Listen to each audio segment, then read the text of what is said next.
tell me a little something about yourself. About me? Yes. Well, uh, I'm a simple man. I really enjoy pizza and listening to records and playing guitar. And I'm a big fan of recreational use of weed. Those are some basic Coles notes on me and my life. What about you? Well, actually, I love listening to records. I do love weed, of course. That's one of my biggest things I love, and Oh, mostly combining those both together is perfect. Definitely when it comes to listening to good jams, dude, totally. Couldn't agree more. of course, and also beer as well. Mix all of them together, Yes. and you got it. Yes, big fan of beer. Big fan of beer. I take beer over liquor for the most part. I don't really do mixed drinks or cocktails. I'm more of a beer and a shot of whiskey kind of guy. Nice. So, like, Yeah.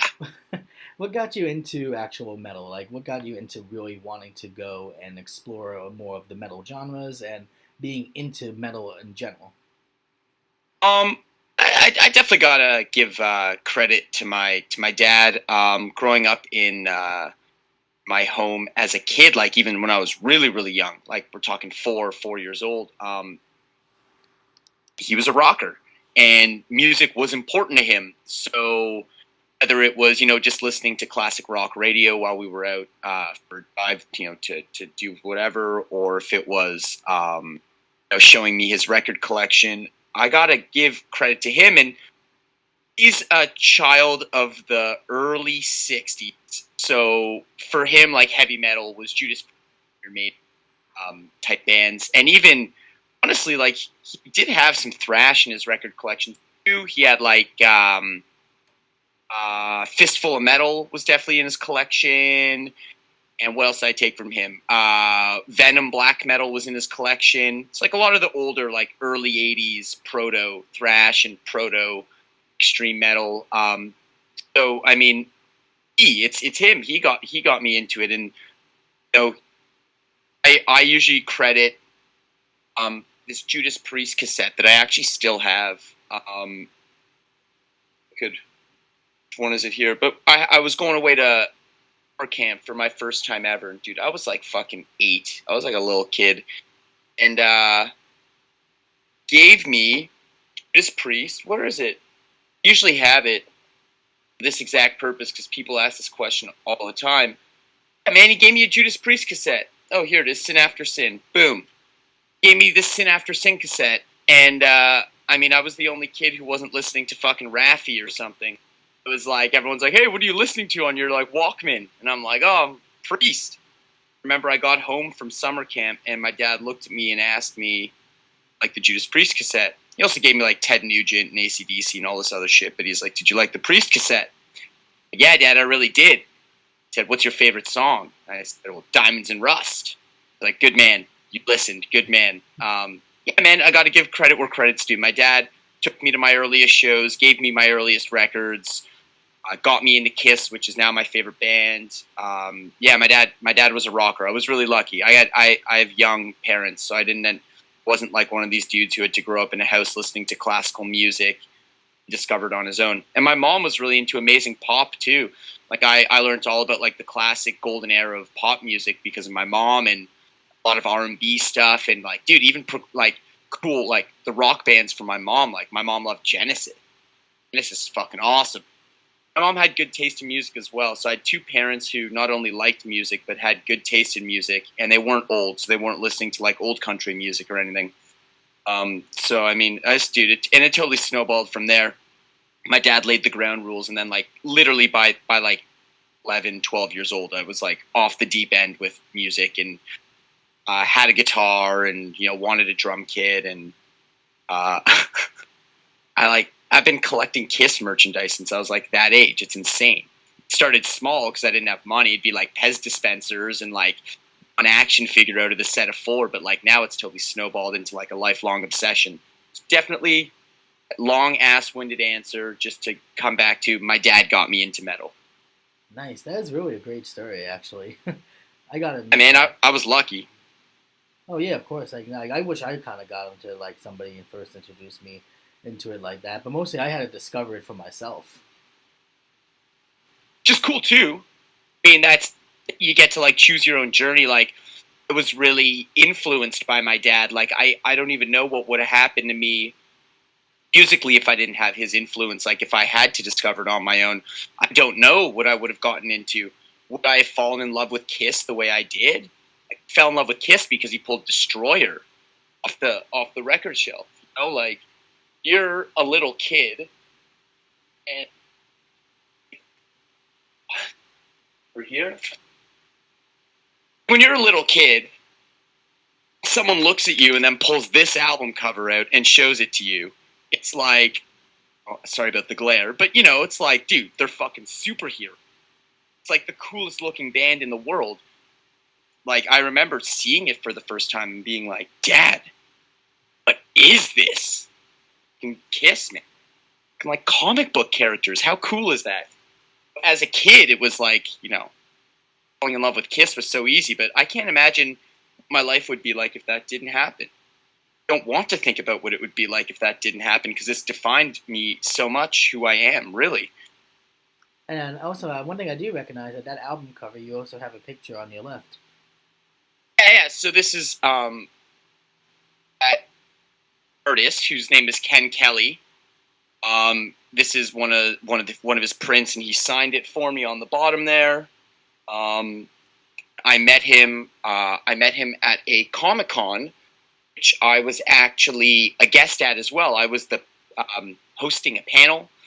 Guess that because they had seen me interview someone on Banger Films before, they thought that I knew how to do interviews, which I'm still learning every day. But I got invited to interview Ken Kelly, like, you know, and they do the panels at the Comic Cons, and he was super cool.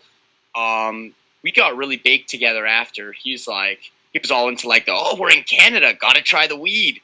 And he was super cool, him and his assistant. And yeah, he gave me that after. I gave him a really good interview though too. I have a feeling that you're at a Comic Con that apps they just pair you with a random interviewer, just someone who's available to run the panel. Like, I don't always think it's someone who's like actually geared towards you. And like, this was geared towards me. I'm talking to fucking Ken Kelly. He's done my two favorite Kiss album covers. He's done Manowar album covers. He's done all sorts of comic book stuff. Like, he's, you know, one of my heroes. So I gave him a fucking sick interview, and I think he sold a lot of prints after my interview. I think that everyone went down to his table and bought prints. So he was cool enough to give me that, and we kept in touch, man. He's a real cool dude. Awesome. Also, like one thing I also want to ask, how do you like being on Banger TV? Like, how's the whole experience of actually being there, working with everyone in the studio and everything? It's it's, it started for me. It was really surreal, is the Sam Dunn thing. Because Headbanger's Journey.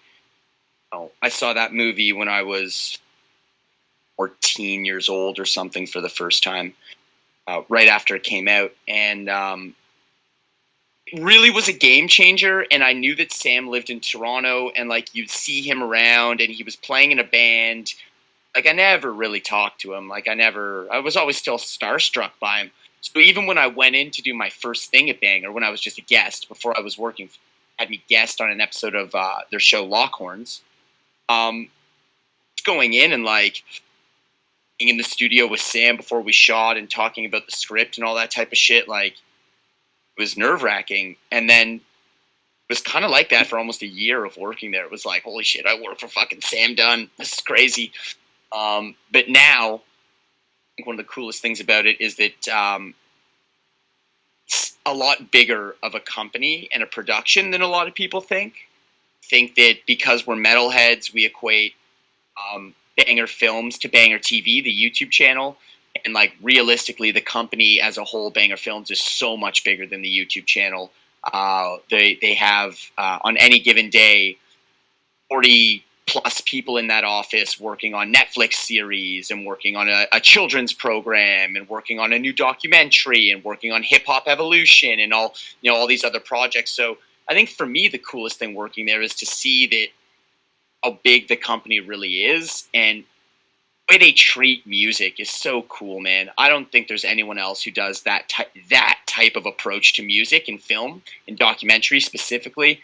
It's incredible to work there and to be part of that community. Like, looking aside, like now, like Blaine and everyone else, but like specifically Blaine, like it's like a lifelong friend, man. Like I made a friend there that regardless of if we both live here or we both work for them, like that's someone that I'll always be in touch with and I'll always hang out with.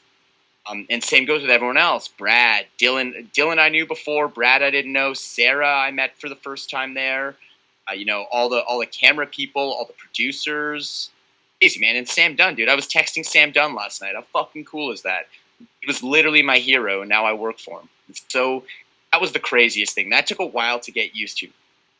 Like, to realize that, kind of get this. This is more of like just a philosophical comment on like working amongst people you admire, which is something I've been lucky to do a few times. Like, kind of, it's the way I do it. I always like put them on this pedestal where I imagine that they're like flawless, that they're perfect, that they are like something larger than life. And do it with bands. I do it with certain politicians. I do it with certain philosophical figures in the world. Like, there's people I put on pedestals that I think are greater than me. And start working and getting to know these people, and you realize, like, yeah, you can put them on a pedestal and admire them, but they're human beings same way that you are, and they have the same flaws, and they're afraid of the same things, and they like, nobody's like this, like, look like that on the album cover, but that's not who they are. At the end of the day, like, they appear to be these, like, you create these ideas that some of these like celebrities are larger than life gods, and like they're not, man. They're normal people, and they have nightmares just like you and I. It's just like that for me was a cool realization, to realize I didn't need to be nervous around Sam anymore. That I could text him at fucking 8 p.m. on a Monday night and be like, "Hey, what's up, bro? Have you listened to this new record yet?" Like, it's just just kind of that for me is one of the coolest realizations. That applies to Banger and to everyone I meet. It's so cool.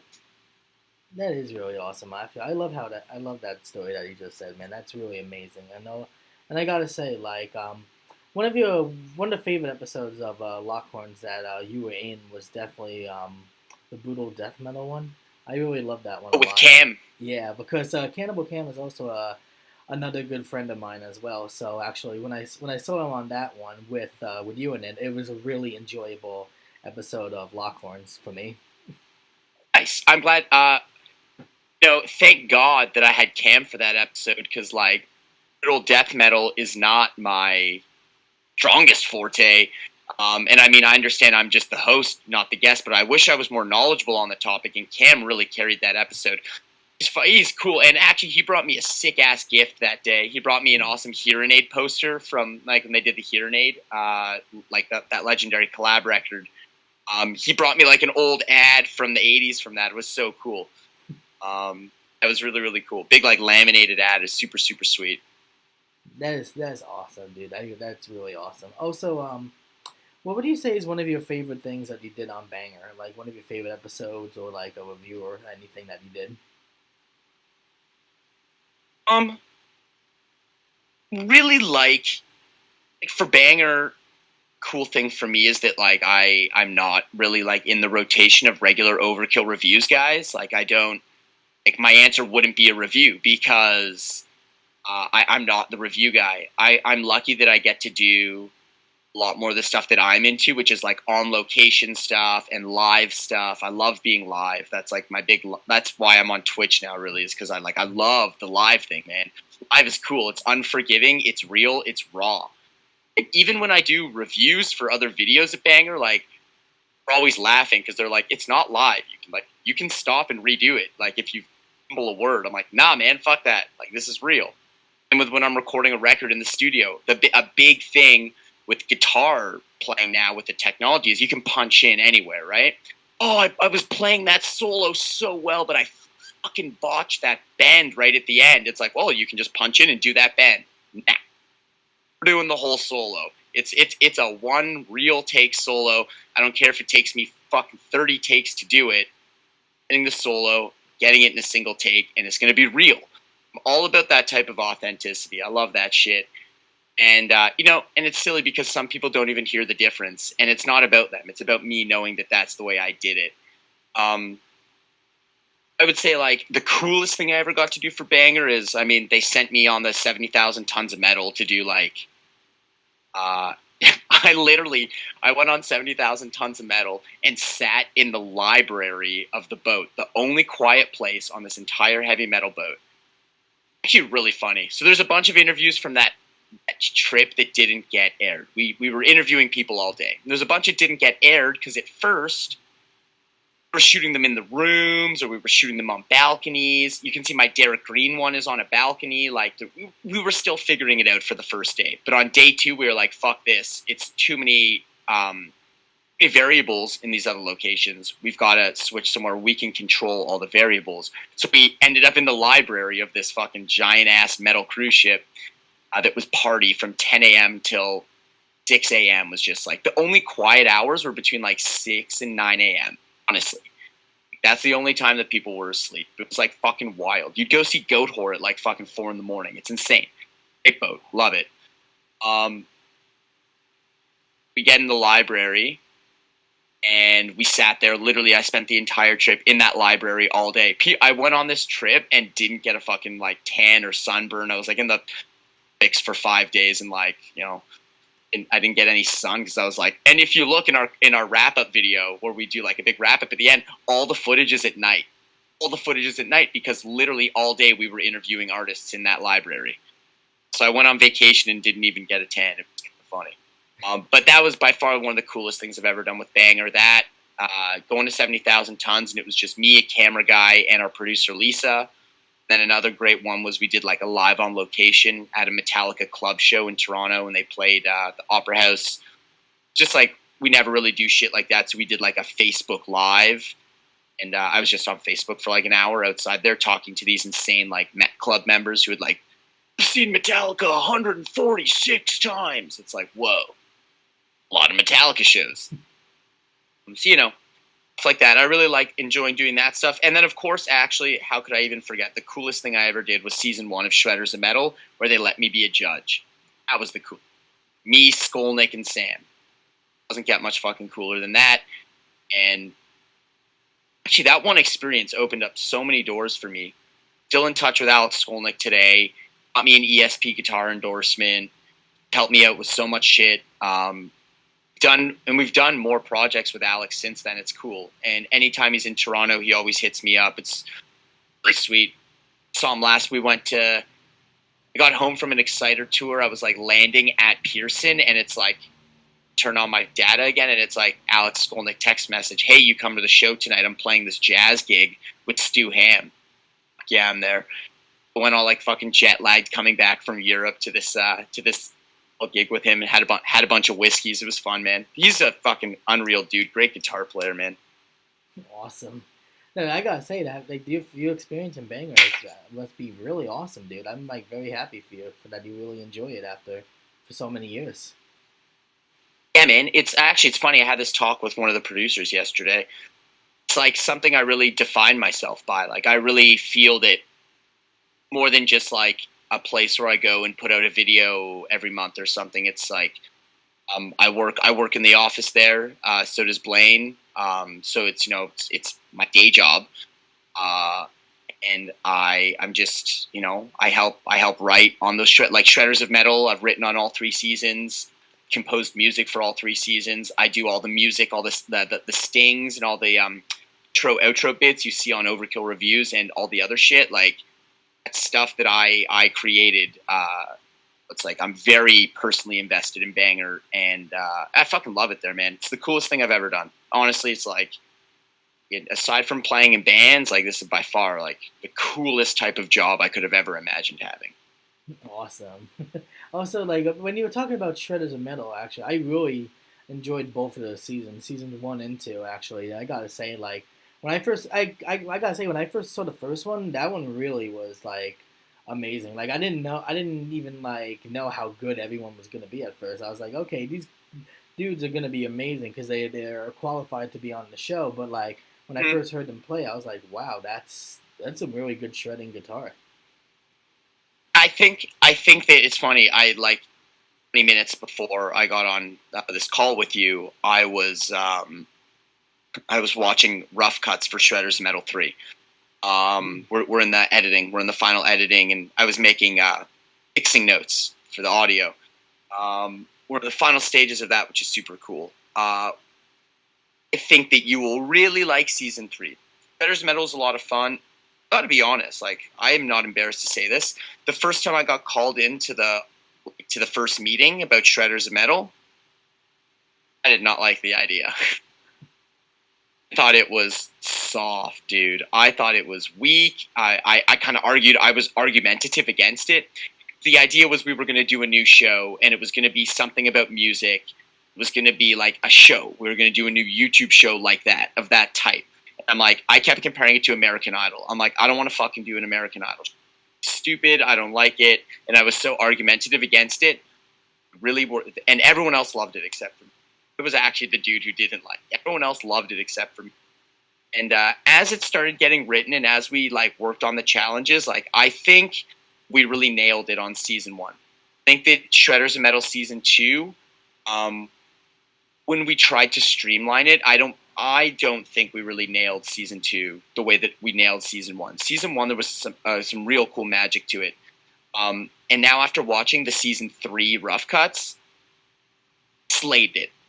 Absolutely slayed it. It's different.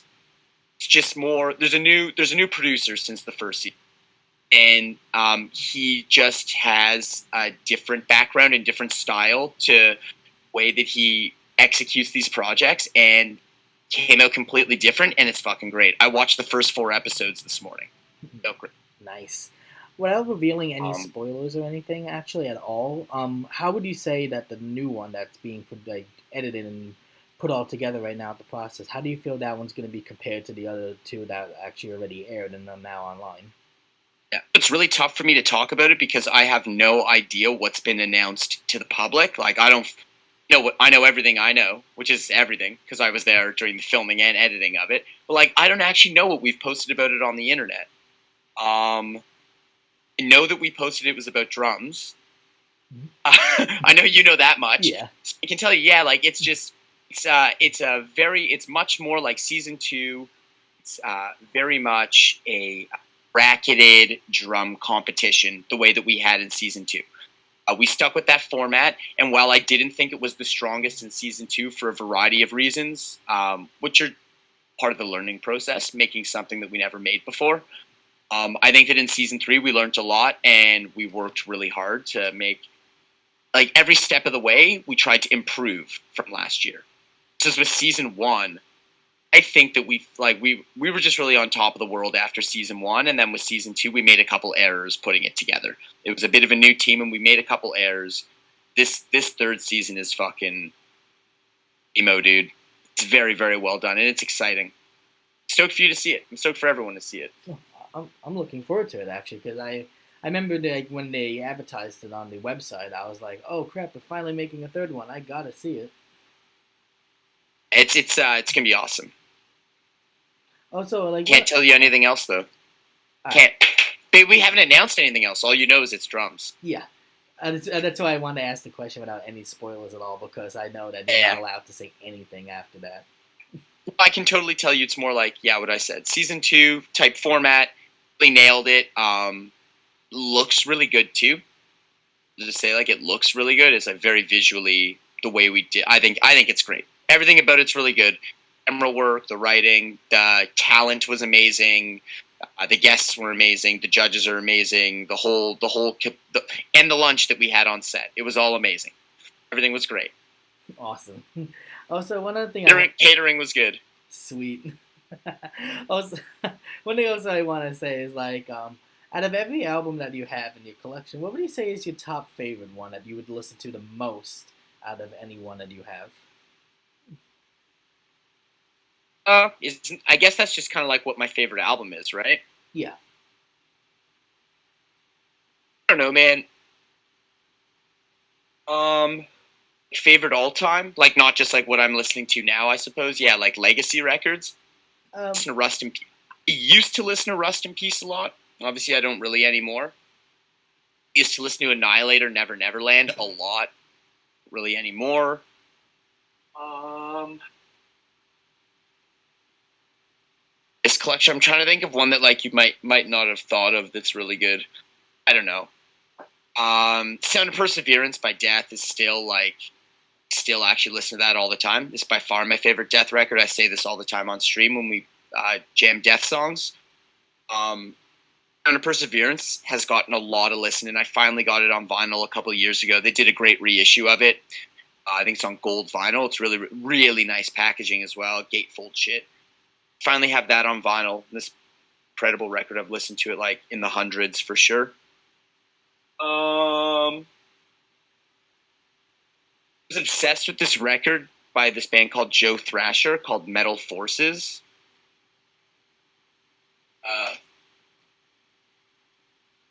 Lot of fucking bolt thrower. Lot of fucking bolt thrower. Classic. I've listened to this record like fucking 300 times. I really like Crust. Got into it later. I was never really a punk guy, so I was always like metal over punk, always. So I missed out on a lot of like the heavier and greasier punk stuff that like I would have actually really loved if someone showed it to me at the right time. But of course, I hung out with fucking bullet belts and cowboy boots, not fucking combat boots and mohawks, unfortunately, in my teen years. Which is a shame, because in Ottawa there was a really strong punk scene, but there was also a really strong metal scene. It's like shitty city, just like full of good metal scene. Shows there used to actually be insane. The punk ones, there was a venue that had 2 floors, and it'd be like oftentimes on the Saturday night, one floor upstairs would be the punk show, and downstairs would be the metal show, and like epic parties, man. The smoking section out front of that venue, let me tell you, dude, what a fucking time, man. That was a real cool venue. That was a real cool time, man.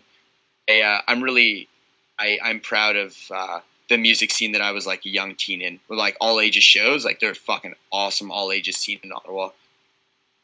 This random venue called Club.So that has on their stage was a giant Motorhead backdrop that Motorhead forgot there in the early '80s.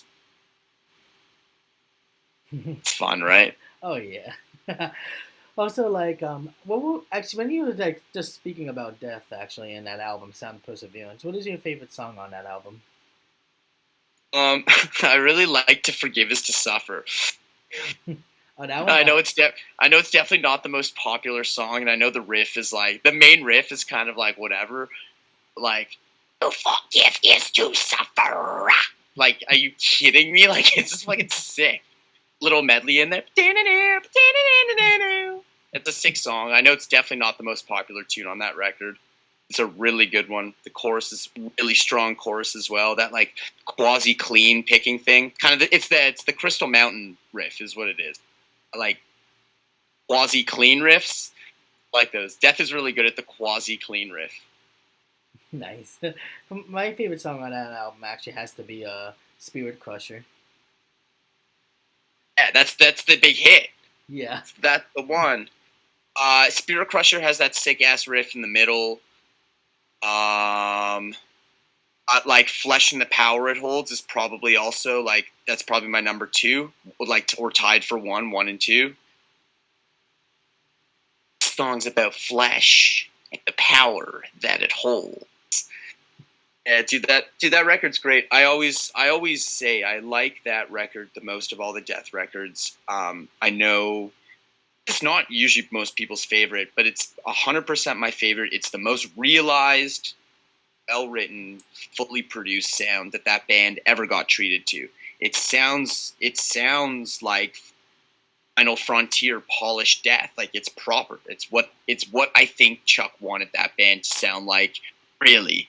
And I don't know, it's fucking awesome. I don't think the songs are saturated at all. I think that they're masterpieces. I think that pulled back in certain areas and then went crazier in certain areas. Like vocally, that's his coolest record, man. His voice is fucking vicious on that record. It like cuts you, man. You can like It's not as rumbly. It's more like aggressive. It's unreal vocal. Richard Christie's drumming on that. Oh, jeez, Louise, man, that's some fucking wild drumming. No, I don't blame you on that. I do like Sound of Perseverance a lot, but my favorite Death record is Symbolic. Oh wow, yeah. Most people like. Uh, Usually, I thought people always like Scream, Bloody Gore, and Human best records. I'm like, okay, but no, they're not. Symbolic's probably my second favorite record. Gene Hoglan on drums on that one, man. Oh, That's yeah. fucking Oh, nuts. of course, because Gene Hoglan is actually my all-time favorite drummer. Actually, so when I found out that he was on that album, Everyone's all time. He's yeah, everyone's all time favorite drummer, bruh. like when I when I actually like saw him on there, I was like, hell yeah, I gotta listen to this album too, and that basically drew me into Death. Like I actually like love that album so much. Chuck's vocals, the guitar, everything of that album actually drew me into actually loving Death, and that's why ever since that's my favorite album. Very good album. Oh, of course, Very. also like one other thing, like actually, like oh, I see that you also like do Twitch streams. Actually, how do you like been doing that? Actually, how has it been like for you since you ever started actually doing Twitch? Um, I can say nothing bad about Twitch. I fucking love Twitch. I would love to be a Twitch ambassador for everyone to know that Twitch has fucking been the best thing that I've done in recent times. Um, Community I set out to create, I didn't know what it was going to be like at all. Like I really had no idea because I wasn't like a Twitch user. Twitch to me was that weird thing that Blaine did, and the reason why he wasn't able to get drunk with me on Thursdays and Fridays and Saturdays. With like, oh, Blaine streams. It's like, oh, you're streaming. He's not streaming. He's hosting his fucking night at Comedy Bar, and I never go there. So it's like I've been there once in my life is to see Blaine. So it's like just fucking just Blaine's thing, and then he finally pushed me to do it. So I had no idea. I thought I was just going to piggyback off his followers. To be honest, I thought I'd just be the same people, and he told me what the expectations would be, and like, no, that's not what happened at all. I totally thankful that I've found and started to nurture and build this metal community there. Whether it's like Exciter fans, a lot of Exciter fans from South America and the U.S. And Europe as well, like Belgium, Germany. Oh yeah, a lot of Germans, Belgium. Oh, and Scandinavia. Like all these Exciter fans, and then Banger TV fans from a lot from Canada and the U.S. It's wild, dude. I'm so thankful it blew up the way it did, and it's going amazing. I'm doing it 3 times a week right now. You should just talk about vinyl, have an interview guest, and then like mainly play guitar for 5+ hours every stream. And I have like a library of a couple hundred songs that I focus on. Then I also like I'll stop and I'll just like take requests and riff and just do whatever and just like try and learn shit. And I don't know, man, it's just very unique. I didn't expect it to be like this, and I'm super fucking into it.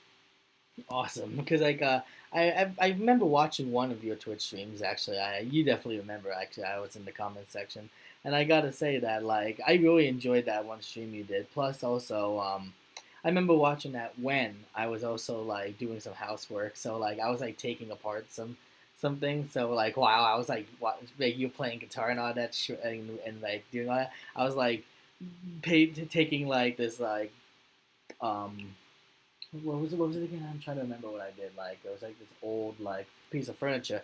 I had to like dismantle it, so I took like a hammer and kept on smashing while like listening to you playing guitar. So that was a really fun like thing while I was doing. That's a good one, man. That's fun. That's getting into it.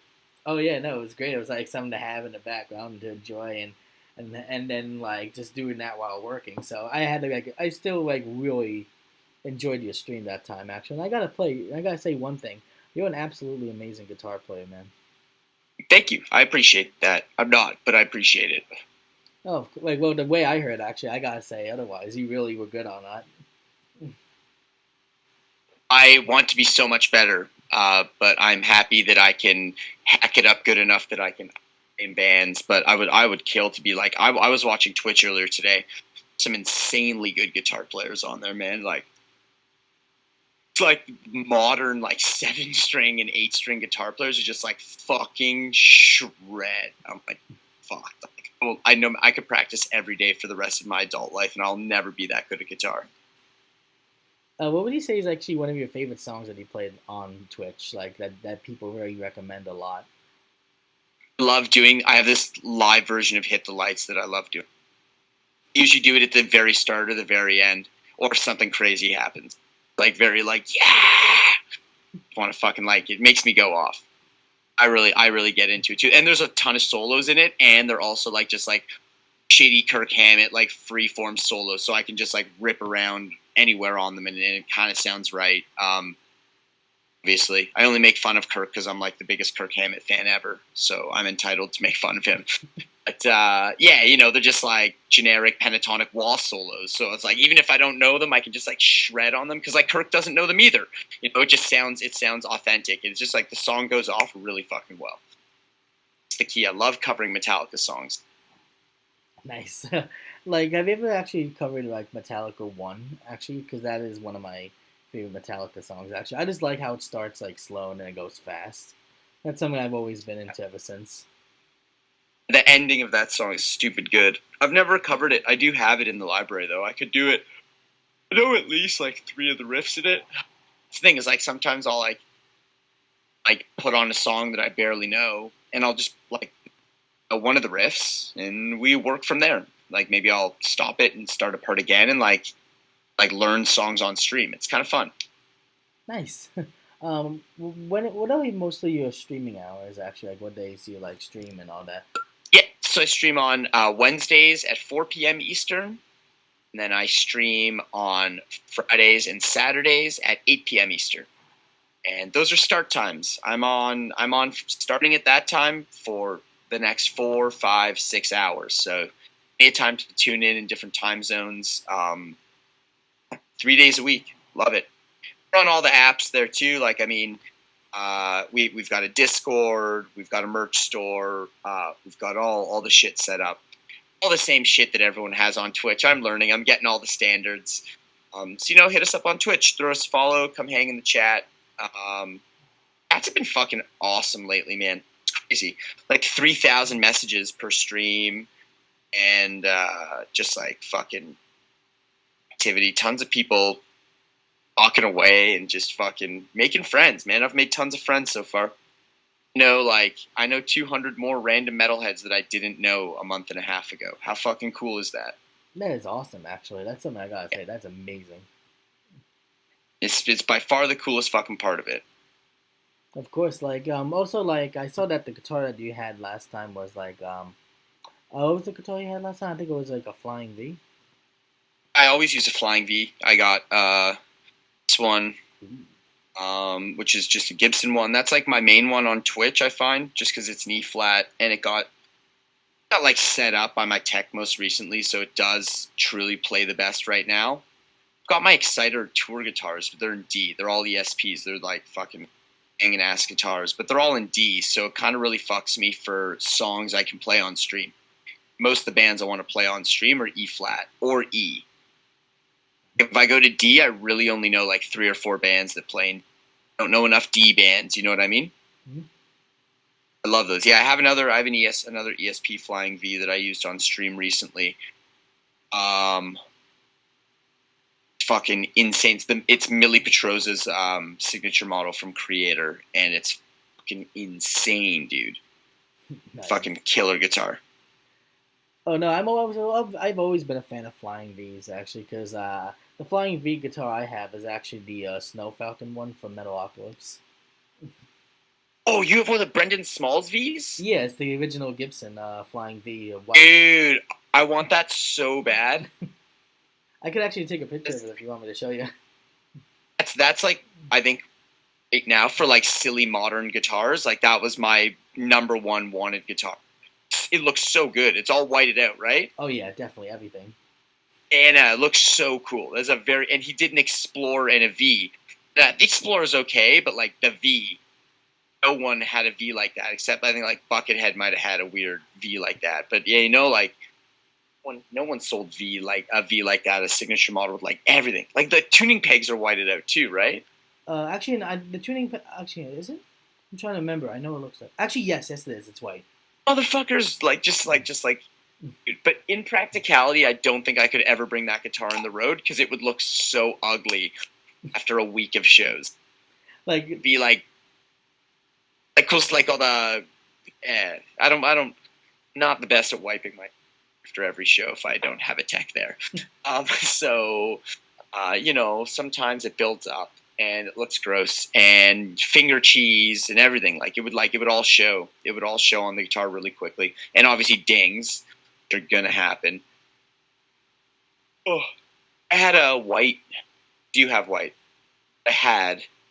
Currently have a white V, a Gibson one, but I had a white ESP V I sold a few years ago. It was actually Dave Mustaine's signature model. It was like his white ESP TV.It, and I did notice that every time I'd like be playing a show and like one ding to the guitar would happen, I would notice right away. Versus on like a black guitar, they're covered in dings, and like you don't really notice unless you start looking at them. They really stick out on white guitar. Not the best for touring, unless got like a guitar tech that is going to repaint your fill in little like whiteout or whatever on your guitar. Then I guess you could get away with it. oh yeah, and actually that guitar that I just mentioned, actually I don't even like I don't play it so much because I don't want to like dent it or like make a mistake or like something like that. Because the reason why is because there's two reasons why I value that guitar a lot, and it's because one, I got it for my 21st birthday actually, so that was something unexpected. I had no idea that actually that was going to happen. Wow, that's a great gift. It was actually, and it really was actually. It really, really was. And the second thing is actually my dad actually got that for me, and that was like that was like back in I'm trying to remember when was it like I graduated yeah, that was back in high school. So yeah, it was like my high school graduation. So that was like a while ago, and it means a lot because my dad gave it to me, and also like now that he passed last year, it means a lot more to me. You got to cherish those types of things forever, man. Of course, that'll always have that sentimental value to you. Oh, of course, and also not just that, like also with that guitar actually, like the best thing was about getting it was I remember from my high school my graduation, like I saying, oh, can I get this guitar? Can I get this guitar for it? And they were like thinking like, oh, I don't know, maybe not. You could just get the black and white one, and I was like, oh, okay, if I just get like the ordinary Flying V, that's fine because I'd still like it nonetheless. But then on my birthday when I actually got it, I saw that there was a actual Flying V case, and I was like, oh, what's like maybe it's just a regular Flying V. So then I opened it in front of everyone, like my whole family. I opened it, and I can't even describe, but the look on my face was like unbelievable when I saw it was the actual Death Clock one, and I was like, oh my god, no way. Sick guitar, sick guitar. I met that band once. It was Gene Hoglan, Brendan Smalls, and the other two guys. I don't know who they are. But I went to one of their shows, and it's like not a ton of people there because it's fucking Metalocalypse, and yeah, they're like really cool. It's really cool to hang out with Gene Hoglan doing that. There was like no pressure on him, and it was just like chill, cool. They had like cartoon backdrop behind them and shit. It was pretty sweet. Oh yeah, I seen like a lot of like live footage from that, and I was like, oh, that is so cool. I actually I did have a chance to actually see Death Clock once, actually a long time ago. I see, yeah, me too. I think maybe I saw them again. I don't know if I saw them once or twice. They were around for a couple of years. They played a lot. They were like trying to make a go at it. I remember what all the dudes looked like and everything. They were like actually trying to make a go at having that be a band. But yeah, I don't think they do that anymore. Not recently actually. I know they did one show for this Adult Swim show, like I think like last year, but I think that was it. T tour with Galacticon. Do they play shows? Galacticon. I did see a few like back then. Like I saw like Brendan Small play a few Galacticon like songs at a show and everything, but I don't know what's going on right now with that. Yeah, he's a good guitar player. Oh yeah, actually. He's like a random nerdy dude who can like shred and sing. Like it's cool. Like I I back what he does, but like, I mean, it's not like guitar playing's not insane. Like it's not like I think that perhaps they could have gotten like more insane. Well, that other guy plays the leads anyways. That other guy's the lead guy. And I think I know who you talk about is Mike Bald Keneally. dude. Yeah, Mike Keneally, that's his name. He plays V's, right? Yeah. Little Rhodes V's. Yeah. Yeah, Yeah, actually, that that's guy. it. That guy's the shredder. Yeah. Yeah. At Brendan Small School, his voice also. His voice was notably not as low live, obviously. No, it's actually pretty high. Actually, each time he does sing, Yeah, I actually on think the obviously shows. the Nathan Explosion voice is like heavily modified and exaggerated for television. Definitely, because yeah, it's very like low, like ooh, like that. And Brendan Smalls just sounded like what he looks like some dude just like death metal vocals, like it's just like very mid range. The thing is, actually, I'll tell you this because this is really means a lot to me. I give a lot of like respect to Brendan Small because he's the reason why I became a metalhead in the first place. Oh, Because the show Metalocalypse actually got me into actually being a metalhead and actually loving metal. So basically, on all that, Brendan Small is actually my hero. wow. So were you not listening to metal before you saw that show Metalocalypse? Actually, first I was just listening to like just one band. Actually, it was like back then 2000, yeah, 2008 and 2007, like definitely during that time of 2009 and all that. And I was just listening to this one band, Mudvayne, actually, and I was just like, oh, Ah, I just like it. Gad. Yeah, I was just like, oh, I like these guys. They're cool. They're nice. I like this band. I like the music. But I wasn't fully into like it heavily. But when I saw Metalocalypse, that's what basically was the click that got me into saying, you know what, Wow. this is the lifestyle I want to be in forever. That guy Chad did that other band after with Vinnie Paul, Bobzilla. Oh yeah, Yeah, singer of Mudvayne. Yeah. yeah, that was it. So basically, that was actually the reason. That's why I could give a lot of respect for that because that's basically what made me me. It's wild. Also, like one other thing I want to ask you too, just one last question before I finish it off. Sure. I wanted to say like out of everything that you've been doing, like has there ever been like one thing that you wanted to do that you never got to that you want to actually do that you're just like okay now I want to do this and now I can have the chance to actually do it and fulfill what I was thinking about doing the first time.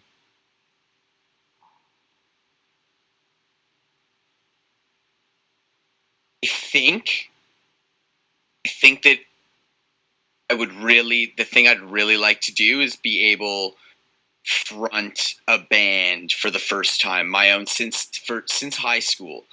Uh, Prior to high school, fuck, even like sang. I did like 3 shows with a make believe band. We started as little kids and we played covers and one original, and I was the singer and bass player in the band. Since then, I've never done that ever since. I would love. One thing I haven't done is I haven't fronted my own band. I tried about 2 years ago or a year and a half ago. Man, it's not a fucking easy gig, and singing's not fucking easy. But that is the thing I haven't done that I would really like to do is front a guitar and front sing a band and be able to take it on the road and like tour it at the level at which I'm touring right now. That would be the ultimate dream. I That love playing an Exciter. That's fucking awesome. That's I'm playing in Exciter. I would love to have my own thing that I front for myself. That's my next. I think my next big goal in life. My next musical goal.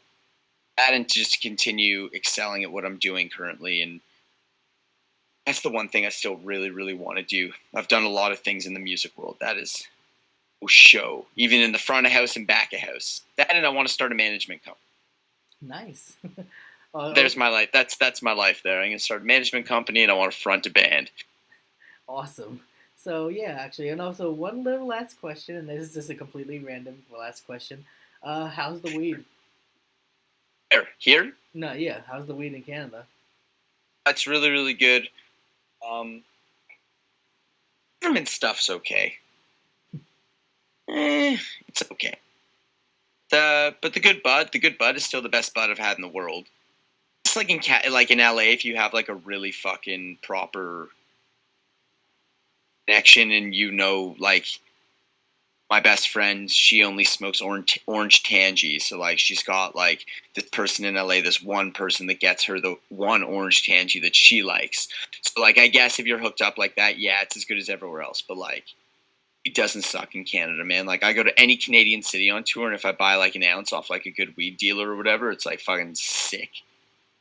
Nice. Best weed, man. British Columbia and California have the best weed in the world, 100%. Nice. Because actually, one of my cousins lives in Colorado, and he says that actually, actually, yeah, yeah, Colorado, like on the mountains and everything. He says that Yeah. like they got some good weed over there too, actually. Yeah, they're mega, mega, mega, mega, mega potheads in Colorado as well. They're on this list. Like everyone. The other thing is everyone's getting better at growing. For a long time, there just wasn't strong enough weed culture in places except for like the British Columbias and the Californias. There wasn't strong enough weed culture to sustain a reason people to grow the bombest ass fucking weed of all time. But now, dude, everyone and their fucking grandmother smokes weed now. It's like perceived as health beneficial, like some hilarious, like we're fighting for the medicinal purposes of marijuana. Like that's why I like to make it clear I'm a recreational smoker. Does it help me medicinally? I guess yeah, because I'm allowed to say that I have anxiety and it helps my anxiety. But like realistically, I don't have anxiety 23.9 hours a day, which is how often I'm smoking weed.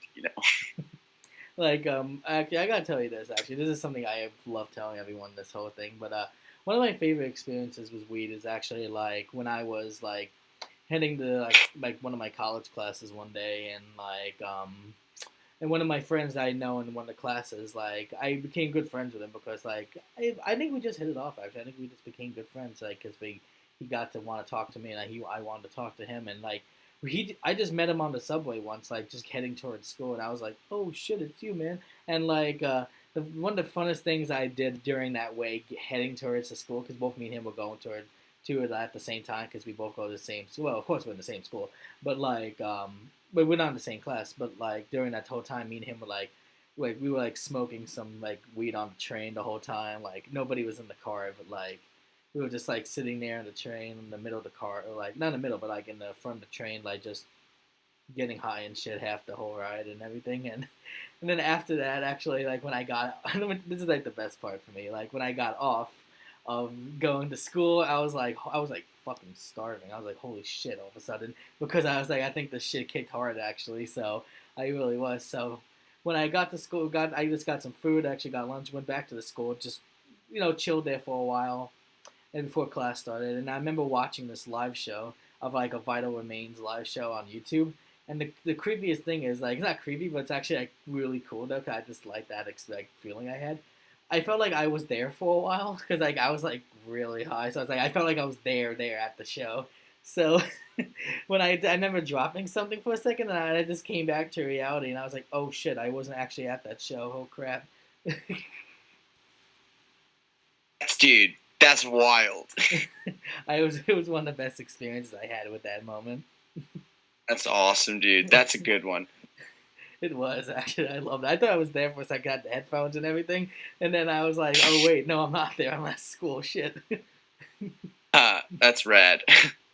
Then the other funny thing is I was trying to hide the fact that I was high when I had to go to class. Of course you were. Of course you were. Because I didn't want them knowing I would just smoke the whole bunch of, smoke the whole bunch of shit right before going to class. Every single day in high school, I did the same thing to cover the weed.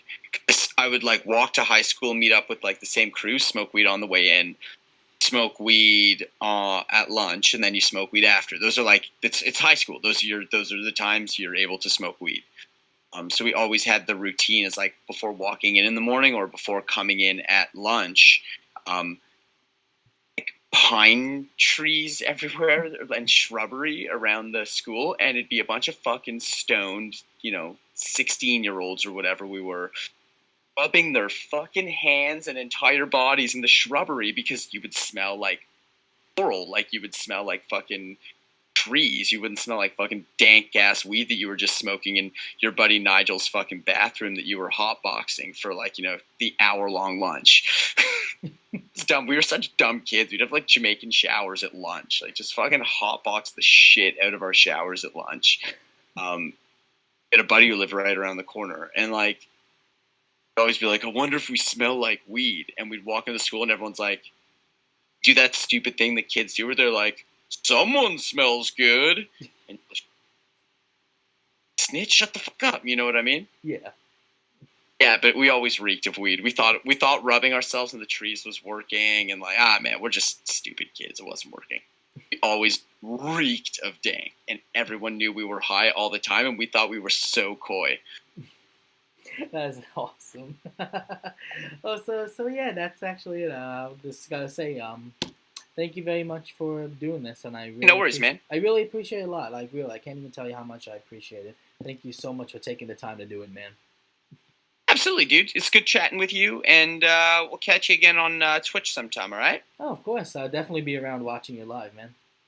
Hell yeah. Cheers, brother. Good to talk to you. Oh, good to talk to you too, man. Also, I'll talk to you again soon, all right? I'll keep in contact with you at times. Absolutely. Thanks for calling, buddy. Talk to you later. All right, see you, my man.